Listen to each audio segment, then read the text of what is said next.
Well, hello everyone. It's been a dog's age since last I spoke to all you fine folks, and I do apologize for my absence. I've been out there in the cool darkness of space teaching a bunch of nubs how to be scrubs. That is to say, so they'd be actually useful. So, well, I don't know how else to go about this. I'm supposed to just go over some of this course material for you and enlighten you. So, how about you just open up your ear holes and shut your mouth, sit down, and enjoy this little bit of a lecture. So, first thing we're going to go over here is about power armor. It's a type of mecha. So, follow along if you would, please. The power armor, the smallest of battle mechs.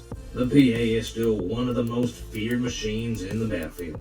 Its size varies slightly depending on the race that built it and model, but the average is around 16 foot tall and 5 to 6 foot wide. The mecha is equipped with top-of-the-line sensor array, pulse, plasma engines, and a mainframe, highly maneuverable and often operated by specialist mech pilots. A PA always uses the heaviest handheld infantry weapons as its main armaments. Its heavy weapons are the same size of small fighter uses. Armaments are mostly not connected directly to its power core and uses expandable power packs to streamline supply and support of combat infantry operations. Most units can boast only a few PAs as they are, dependent on the doctrine, considered super heavy infantry. Throughout the Terran monarchy, generally a PA squad consists of 3 machines with 1 commander and a platoon-sized unit of 9 PAs plus their commander, and a company of 35 altogether with 5 more engineering PAs. So, in other words, they're just super heavies. Well, you got your regular infantry running around all willy-nilly. Well, you got these guys giving them the real heavy support. So think of them as bipedal, in most cases, bipedal tanks. There you go, something to think about. Now the second type we're going to talk about here is the tactical armor. Now, a tactical armor, or TA, is a starfighter-sized mecha, at least 60 feet long and 15 wide. It is also called space mecha since it is predominantly used in space engagement, but not exclusively.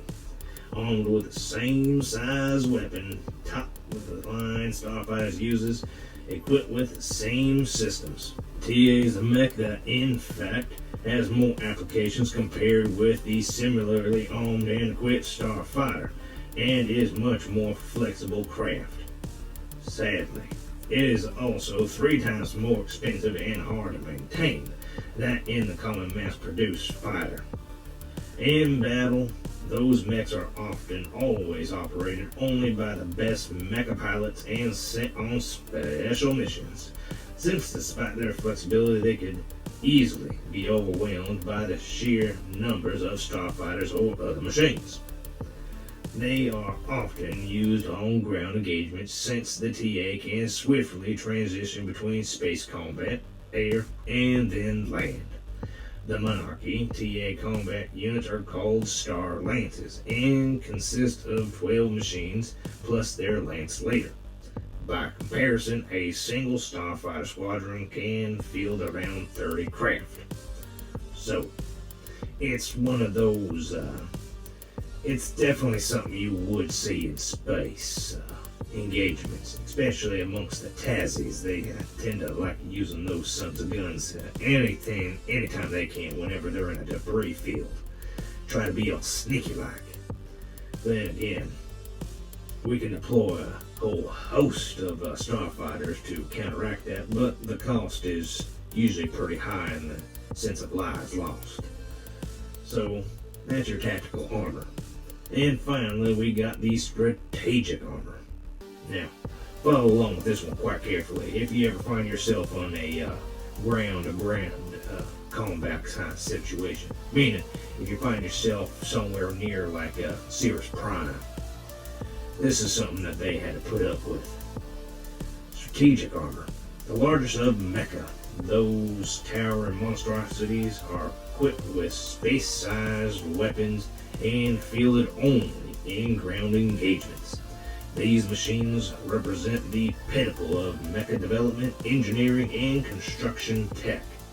As such, only the very best mecha pilots are allowed in their cockpits.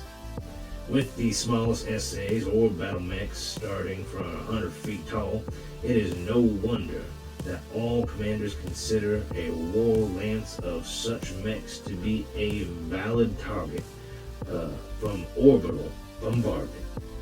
Certainly, some of these mechs can return favor, and those who sport heavy guns can easily shoot down a starship whose captain had the short-sightedness to fly down the low orbit. In the Terra Monarchy, the most common unit size that has been adopted from Pirate Clan doctrine of mecha warfare consists no more than 3 SAs.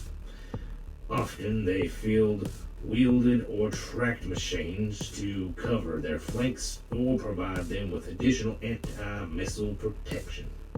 Terrans are well known to never force the use of nerve gear, cyber-tech implants on their pilots like most aliens do. Despite the apparent better results, the drawbacks of the mind and spirit being linked to the mainframe of your mech are multiplied, to say the least. In other words, it's extremely taxing and could fry your brain, I guess you could say.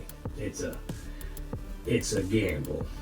I guess you really got to know what you're doing, or be really, I don't know, brave or stupid, however you want to go about doing that. But anyways, I hope this was helpful to all you newbies out there. I hope you learned something about these mechas. If you are interested in going into that particular field as opposed to being a regular starfighter pilot. Anyways, I hope, again, this was enlightening. Keep your head on a swivel now. Remember, Tasses are everywhere, so are them damn pirates. Keep your head on a swivel. Watch your backs. Watch each other's backs. Take care of yourselves out there. And I hope to be hearing from y'all very soon. Bye-bye.